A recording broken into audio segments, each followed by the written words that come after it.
Brake test. I think I did a good job.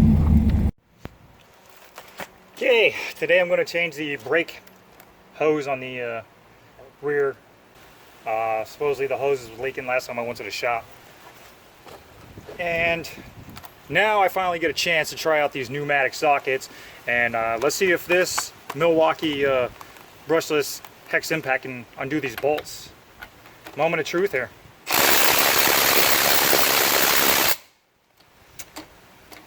Looks like we're failing.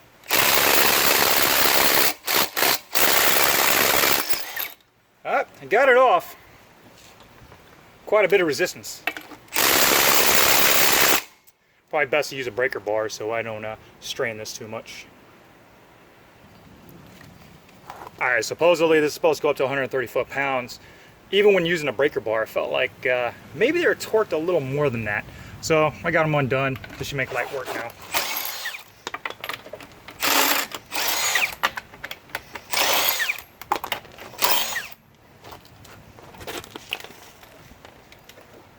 Definitely makes life easier. Alright, to get the hose off the caliper itself, it's going to be a 1/2-inch wrench, if it'll even focus there. Not doing a very good job in this lighting, but 1/2 inch. And this is going to be a 12mm for the other end that goes into the brake line itself.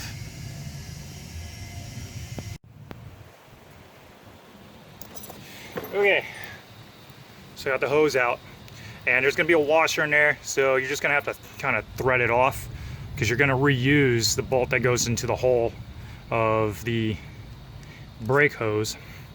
So this bolt here, which has a hole all the way through it for the brake fluid to be able to travel into the brake caliper, it's got the hole there, and that's the part that will transfer the fluid into the brake caliper, and that hole right there is where it's going to come through from the hose itself as it travels through. And this is the part that's going to go into the caliper here. So you're going to have to remove the washer and to be able to get that out. Otherwise it's just going to be sitting there flush. So you just want to kind of hold on to the washer and work that bolt out. Okay, so I had to use a vice grip for this 12mm nut here because it felt like it just kept stripping it. And you're going to connect the more roundish part that's going to go back into the brake line there, and then you're also going to use a clip on the other side, and then this part, the flat flank part, is going to go right up against the brake caliper back here into that hole. And then I'm going to, this is the brake bleeder, which I'm going to bleed the brakes right after, since now there's air in the system. The kit that I bought comes with 2 washers. So you're going to put one onto the bolt itself, and then you're going to put one on the other side. So when you put it through the new line, you're going to put one there as well, so you're going to have one on both sides. And the kit that I bought,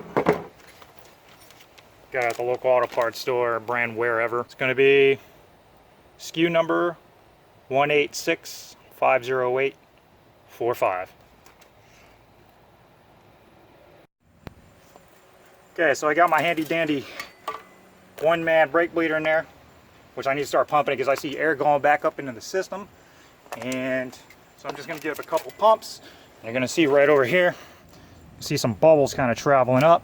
You're going to see them travel down as I step on the brake. And you always got to make sure your reservoir is full while you are doing it.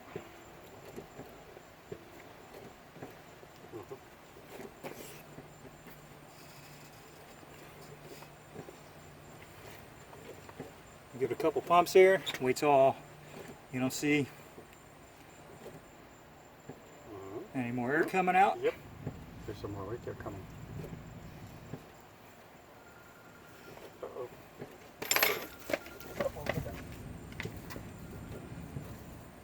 That was my neighbor helping me out here, shining a light. Hello.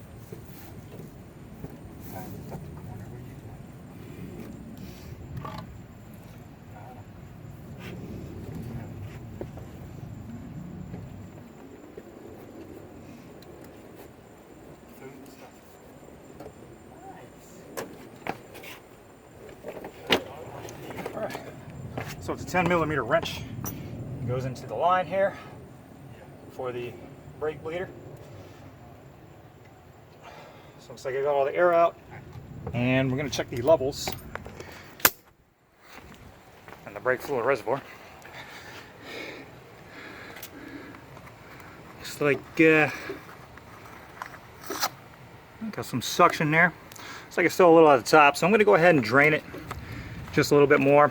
But just continue that process. Usually what I'm going to do is try to get someone to help you. Pump the brake 5 times, hold it, have somebody release that bleeder valve, and then crank it back, and then let go of the brake. Do that a couple times. Alright, so that's pretty much it. Looks like these Ampex sockets are going to work out pretty good. Let's take a look at the inside of this. Doesn't look like there's any scarring or anything. Looks pretty good, even though it was the first time use. But so I'm going to have to get myself the 3/8 Milwaukee impact stubby. That thing's going to be awesome. So if you got one of these, you can still use it. Just make sure you use a breaker bar to break loose those bolts. Unless they're torqued way over 100, then you should be fine. But I think those bolts were torqued down a little more than 100 pounds of torque. And that's it. And that's how you change a brake hose. So I'm just going to make sure, get everything all lined up here and down there as well. Everything got kind of messy. Things were leaking out, of course, while doing the process of this. So I hope you learned from this. You got any other requests? Hit me up. Let me know. This is Chemical Spore out.